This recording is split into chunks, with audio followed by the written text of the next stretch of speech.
Sample paper है जो कि 2023-24 का है। मैंने इसका वीडियो नहीं बनाया था, मैंने कहा था जब एग्ज़ाम्स होंगे उससे पहले इसका वीडियो बनाया जाए तो ज़्यादा अच्छा रहेगा, ज़्यादा बच्चों के लिए फ़ायदेमंद होगा उस समय देखेंगे तो यहाँ पर देखो, ये पहला क्वेश्चन हम शुरू करते हैं। यहाँ पर 1 मार्क क्वेश्चन स्टार्ट हो जाते हैं, ठीक है, जिसमें आपको मोस्ट अप्रोप्रिएट आंसर देना है, कोई नेगेटिव मार्किंग होगी नहीं। तो यहाँ पर जो पहला क्वेश्चन है ये तुम्हें डायग्राम देख के समझ में आ रहा होगा कि क्वेश्चन क्या है। देखो, सोडियम सल्फेट है जो कि Na2SO4 होता है, और प्लस दूसरा सॉल्यूशन बन रहा है आपका बेरियम क्लोराइड का जो कि BaCl2 होता है। ये हमने फर्स्ट चैप्टर में डबल डिस्प्लेसमेंट रिएक्शन में पढ़ा हुआ है। ये दोनों के एक्वस सॉल्यूशन है। जब इनको हम मिलाते हैं और कुछ देर को टेस्ट ट्यूब को आप रख दोगे स्टैंड में तो वाइट कलर का आपको एक प्रेसिपिटेट दिखता है, ठीक है। वही यहाँ पे पूछा, identify the product which represent the solid state in the above reaction.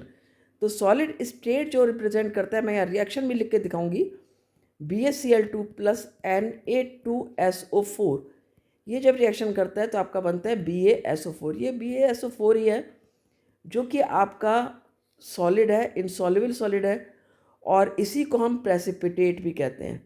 इसको प्रेसिपिटेट भी कहते हैं, इसीलिए इन रिएक्शंस को हम प्रेसिपिटेशन रिएक्शंस भी बोलते हैं। तो यहाँ पर आपका आंसर बी ऑप्शन करेक्ट है, जो कि आपका बेरियम सल्फेट, ठीक है। करते हैं second question. The colour of the solution observed after 30 minutes of placing zinc metal to copper sulphate solution is. जो सॉल्यूशन का कलर आपको क्या ऑब्जर्व होता है 30 मिनट्स के बाद जब आप जिंक मेटल को कॉपर सल्फेट सॉल्यूशन में प्लेस करते हो। यानी आपने एक टेस्ट ट्यूब ली है, उस टेस्ट ट्यूब में हमने डाला है ये कॉपर सल्फेट।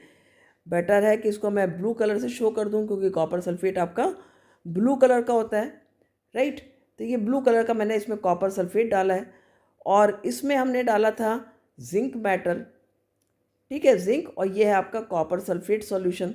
तो पूछा है कलर क्या हो जाएगा सॉल्यूशन का। तो यदि मैं टेस्ट ट्यूब दिखा दूं और यहाँ पर ये दिखा देती हूँ कलर, यहाँ पर कलरलेस हो जाएगा, ठीक है, कलरलेस हो जाएगा। क्यों कलरलेस होगा? क्योंकि जो रिएक्शन है वो क्या होती है आपकी, जिंक रिएक्शन करेगा कॉपर सल्फेट के साथ में और बनाएगा जिंक सल्फेट, और कॉपर अलग कर देगा। ये डिस्प्लेसमेंट रिएक्शन है, और डिस्प्लेसमेंट रिएक्शन में जिंक मोर रिएक्टिव है देन कॉपर। तो ये कॉपर को डिस्प्लेस करके उसकी जगह लेगा और कॉपर को अलग करेगा। कॉपर पे ब्राउन डिपॉजिट होगा, और जिंक सल्फेट जो बनेगा ये आपका एक कलरलेस सॉल्यूशन दिखेगा। तो हमें यहाँ पर क्या ऑब्जर्व होगा, कलरलेस, ब्लू नहीं होगा, डर्टी ग्रीन भी नहीं होगा, रेडिश ब्राउन भी नहीं होगा। क्लियर। थर्ड क्वेश्चन है, mild non corrosive basic salt is. ठीक है, नॉन कोरोसिव है और बेसिक सॉल्ट है। देखो, नॉन कोरोसिव का मतलब है कि बहुत स्ट्रॉन्ग नहीं है, आपको वो हार्म नहीं करेगा। तो कैल्शियम हाइड्रोक्साइड एक स्ट्रॉन्ग बेस होता है, NaCl एक न्यूट्रल है, सोडियम हाइड्रोक्साइड बहुत ज़्यादा स्ट्रॉन्ग है, और ये माइल्ड है जो बेसिक सॉल्ट वो है आपका सोडियम हाइड्रोजन कार्बोनेट जो NaHCO3 होता है। तो ये आपका ऑप्शन डी यहाँ पर करेक्ट हो जाता है। क्वेश्चन 4 करते हैं। On adding dilute sulphuric acid to a test tube containing a metal X, a colorless gas is produced when a burning matchstick is brought near it. Which of the following correctly represent metal X? ठीक है, तो यहाँ पर कुछ question इस तरह से पूछा गया आपका कि जब आप टेस्ट ट्यूब में एक मेटल X लेते हो और उसमें डाइल्यूट सल्फ्यूरिक एसिड को ऐड करते हो, तो हम फॉर एग्जांपल मान लेते हैं कि जो मेटल है वो, आपने बहुत सारी रिएक्शन जिंक और सल्फ्यूरिक एसिड की देखी हैं। अब यहाँ पर हम कौन सा मेटल लेंगे और कौन सी गैस यहाँ पर निकलेगी। तो यहाँ पर गैस जो इवॉल्व होगी वो जनरली हमारी कौन सी होती है, जब भी एक मेटल रिएक्ट करता है एसिड के साथ में, तो हमेशा ये वर्ड इक्वेशन भी याद रखो कि मेटल सॉल्ट आपका बनेगा, ठीक है, और साथ ही बनेगा आपका हाइड्रोजन गैस। हम यदि मैचस्टिक लाएंगे तो वो एक पॉप साउंड के साथ में बर्न होती है, राइट। तो यहाँ पर मेटल X कौन सा है, क्या वो सोडियम है, सल्फर है, कॉपर है या सिल्वर है। देखो, सल्फर एक नॉन मेटल है तो नहीं है ये। सिल्वर बहुत ही लीस्ट रिएक्टिव या इनर्ट कह सकते हो आप, नेचर में है। कॉपर भी हाइड्रोजन से नीचे प्लेस होता है, तो कॉपर चूंकि लेस रिएक्टिव है हाइड्रोजन से, कॉपर डिस्प्लेस नहीं कर सकता हाइड्रोजन को। तो मेटल यहाँ पर X जो है वो सोडियम है। जैसे आपने लिखा Na और यहाँ पे लिखा आपने H2SO4, बन जाएगा आपका Na2SO4 और प्लस हाइड्रोजन गैस। ठीक है, आप यहाँ पर रिएक्शन को बैलेंस कर सकते हो इस तरह से। जब भी रिएक्शन लिखोगे आप बैलेंस करके लिखोगे। तो इस तरह से आपको रिएक्शन लिखनी है, समझ में आ गया होगा। चलते हैं नेक्स्ट क्वेश्चन पर। नेक्स्ट क्वेश्चन है, which one of the following correctly represent sodium oxide. देखो सोडियम ऑक्साइड का जो फॉर्मूला होता है वो होता है आपका Na2O, राइट। यानी एक ऑक्सीजन को दो सोडियम जो है अपना एक एक इलेक्ट्रॉन देंगे। क्या होता है कि जो सोडियम है ना उसमें आउटर मोस्ट शेल में एक इलेक्ट्रॉन है, राइट, और ऑक्सीजन जो है उसमें 6 होते हैं, आपको पता है। तो उसको 6 को 8 बनाना है, और जो नाइट्रोजन है सोडियम है उसमें क्या होता है 2 8 1 होता है, और ऑक्सीजन में होता है आपका 2 और 6, राइट। तो अब यहाँ पर 2 8 1 है, तो ये 1 देगा और ऑक्सीजन 2 लेगा, तो इसलिए मैं 2 सोडियम की ज़रूरत पड़ती है यहाँ पर। तो यहाँ पर कौन सा फार्मूला सही है? देखो यहाँ तो एक ही सोडियम है, पर आपका ए ऑप्शन गलत है, क्योंकि यहाँ पर देखो आपका जो ऑक्सीजन है उसके 2 एटम दे रखे हैं, तो ये रॉन्ग है आपका। सेकंड 2 Na और 2 O, यहाँ पर भी ऑक्सीजन के 2 हैं, ये भी गलत है। यहाँ पर सिंगल नाइट्रोजन सोडियम और सिंगल ऑक्सीजन है, ये भी गलत है। तो यहाँ पर 2 सोडियम है और 1 ऑक्सीजन, जो हमने अभी देख लिया, तो हमारा बी ऑप्शन यहाँ पर करेक्ट हो जाता है। ऑप्शन बी इज करेक्ट है। क्वेश्चन है, an element with atomic number dash will form a basic oxide. वो कौन सा एलिमेंट है जो यहाँ दिए हुए हैं नीचे और जो कि एक बेसिक ऑक्साइड बनाएगा? देखो हमें पता है कि कौन बनाता है बेसिक ऑक्साइड, मेटल बनाता है। जो मेटेलिक ऑक्साइड्स होते हैं वो कैसे होते हैं नेचर में? बेसिक होते हैं। तो हमें यहाँ पर देखना है कौन सा मेटेलिक ऑक्साइड होगा। देखो 2 5 ये एक नॉन मेटल हुआ, राइट। 2 8 7 ये भी एक नॉन मेटल है, क्लियर। 2 8 4 ये भी एक नॉन मेटल है। तो हमारे पास क्या बचा है 11 2 8 1, ये एक मेटल है, तो यही बनाएगा आपका जो मेटेलिक ऑक्साइड है। तो ऑप्शन डी यहाँ पर करेक्ट हो गया। Question number 7, an element M has 50% of electrons filled in third shell as in second shell. Third shell में जो एलिमेंट M है उसकी थर्ड शेल में, ठीक है, सेकेंड शेल से 50% जो है वो इलेक्ट्रॉन्स कम है, लेस है, ठीक है। हैज़ 50% ऑफ द, या आप कह सकते हो 50% है उसमें, राइट। जो आपके ये एटॉमिक नंबर दिए हैं इनके सबका कन्फिग्रेशन लिख लो। इसका 2 8 हो गया, इसका 2 8 2 हो गया, इसका 2 8 4 हो गया, इसका 2 8 8 हो गया। तो थर्ड शेल जो है आपकी, ठीक है, थर्ड शेल 3 में जा रही है। 2 8 2 है, 2 8 4 है और 2 8 8 है, लेकिन किस में 50% है? सी में, ठीक है। सेकेंड शेल में है 8 इलेक्ट्रॉन्स और थर्ड शेल में है 4 इलेक्ट्रॉन्स। तो 4 क्या है 50% ऑफ 8, तो हमारा ऑप्शन सी यहाँ पर करेक्ट हो जाता है। Question number 8, generally food is broken and absorb with in the body of organism. Generally जो एक नियमता होता है, फूड कहाँ पर ब्रेक करता है या फिर एब्जॉर्ब करता है? बॉडी के अंदर ऑर्गेनिज्म की, ठीक है, इंटरनल प्रोसेस होता है। In which of the following organism is it done outside the body. वो कौन से ऑर्गेनिजम्स हैं जिनमें ये बॉडी के बाहर होता है? तो यहाँ पर ऑप्शन दिए हैं, इनमें आपको देखना है। अमीबा, इसमें बॉडी के अंदर ही होता है। भले ही एक सिंगल सेल्ड ऑर्गेनिज्म होता है, लेकिन इसमें सेल के अंदर ही फूड ब्रेक होता है और एब्जॉर्ब होता है। साथ ही पैरामीशियम में भी इंटरनल प्रोसेस है। लाइस जो कि एक इंसेक्ट है उसमें भी इंटरनल प्रोसेस है, ठीक है। मशरूम आपका यहाँ पर करेक्ट ऑप्शन है। तो ये तीनों ऑप्शन आपके रॉन्ग हो जाते हैं। Mushroom is the correct option, जो कि जिसमें कि आपका जो एब्जॉर्प्शन है फूड का या ब्रेक डाउन है वो बॉडी के बाहर होता है।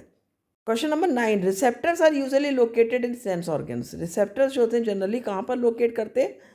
सेंस ऑर्गन्स में, क्योंकि जो रिसेप्टर्स होते हैं वही सारे रिसीव करते हैं मैसेज को, या कह सकते हैं आपकी उन्हीं से मैसेज जो है वो पास होते हैं। उन्हीं को हम रिसेप्टर्स कहते हैं, जो सेंसरी रिसेप्टर्स जो कि सेंस ऑर्गन्स में होते हैं।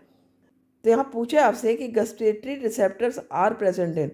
गस्टेटरी रिसेप्टर्स कहाँ प्रेजेंट होते हैं? तो ये हमें पता है कि टंग में होते हैं। तो यहाँ ऑप्शन देख लो, टंग ऑप्शन दिया है, that is correct. Nose, ear और आई तीनों ही रॉन्ग है यहाँ पर। ठीक है, तो यहाँ पर ऑप्शन ए आपका करेक्ट हो जाता है, बहुत ही सिंपल है। Question number 10, a farmer wants to grow banana plants genetically similar enough to the plants already available in his field. तो एक फार्मर है जो कि बनाना के प्लांट्स को उगाना चाहता है, लेकिन कैसे उगाना चाहता है कि जो उसकी फील्ड में ऑलरेडी है ना, उसी से बिल्कुल सिमिलर, जेनेटिकली जो सिमिलर हो ऐसे प्लांट्स वो ग्रो करना चाहता है। तो which one of the following methods would you suggest for this purpose? कौन सा मेथड कारगर हो सकता है इसके लिए? देखो, रीजनरेशन यहाँ पर वर्क नहीं करेगा, बर्डिंग भी नहीं, ये ऑर्गेनिजम्स में होगा, और सेक्सुअल रिप्रोडक्शन भी यहाँ पर वर्क नहीं करता है। मेनली जो इस चीज़ के लिए हम देखते हैं तो वेजिटेटिव प्रोपगेशन है, जो कि जेनेटिकली सिमिलर प्लांट्स को ग्रो करने में हेल्प करता है। तो यहाँ पर ऑप्शन सी आपका करेक्ट हो जाता है। करते हैं question 11, height of a plant is regulated by. Plant की हाइट कौन रेगुलेट करता है? यहाँ पर ऑप्शन दिए, DNA which is directly influenced by the growth hormone, genes which regulate the proteins directly, growth hormone under the influence of the enzymes coded by a gene, and growth hormone directly under the influence of a gene। तो यहाँ पर आपका option C सही है कि जो growth hormone है वो किसके इन्फ्लुएंस के अंदर काम करता है? एंजाइम के, और वो एंजाइम किसके द्वारा कोडेड है? जीन्स के द्वारा। तो हमारा ये सी ऑप्शन करेक्ट है। आई होप समझ में आया होगा ये। Question 12, a sportsman after a long break of his routine exercise suffered muscular cramps during a heavy exercise session। ठीक है, जब उसको ज़्यादा एक्सरसाइज कर रहा है तो क्या हो रहा है, उसको मस्कुलर क्रैम्प्स हो रहे हैं, उससे वो सफ़र कर रहा है। किस वजह से होता है? This happened due to lack of carbon dioxide and formation of pyruvate. No, ये गलत है। Presence of oxygen and formation of ethanol, ये भी गलत है। ये होता है आपका एनारोबिक रेस्पिरेशन, जो ईस्ट में होता है। तीसरा है lack of oxygen and formation of lactic acid. Yes, C option आपका करेक्ट है। यहाँ पर लैक्टिक एसिड की फॉर्मेशन की वजह से ही जो है क्रैम्प्स महसूस होते हैं, दर्द होता है मसल्स में। Lack of oxygen and formation of carbon dioxide, ये भी गलत है। ठीक है, ऑक्सीजन लैक होती है, दैट इज़ ओके, लेकिन उसी की वजह से जो लैक्टिक एसिड का फॉर्मेशन होता है, एनारोबिक रेस्पिरेशन होता है मसल्स में, और तब लैक्टिक एसिड का फॉर्मेशन होता है। तो इसलिए हमारा ऑप्शन सी यहाँ पर करेक्ट होता है। An object is placed in front of convex mirror, its image is form. देखो, कोई भी ऑब्जेक्ट यदि कॉन्वेक्स मिरर के सामने है तो हमेशा याद रखो कि कॉन्वेक्स मिरर आपके जो इमेज बनाता है वो सिर्फ फोकस और पोल के बीच में ही बनती है। इतनी ही दूरी में ये इमेज बन सकती है, और ऑब्जेक्ट कहीं भी होगा, यानी पोल और इन्फिनिटी के बीच में कहीं भी ऑब्जेक्ट होगा तो पोल और फोकस के बीच में ही आपकी इमेज की फॉर्मेशन होगी। तो देखते हैं ऑप्शन क्या दे रखे हैं। At a distance equal to the object distance in front of mirror, no, ये प्लेन मिरर करता है।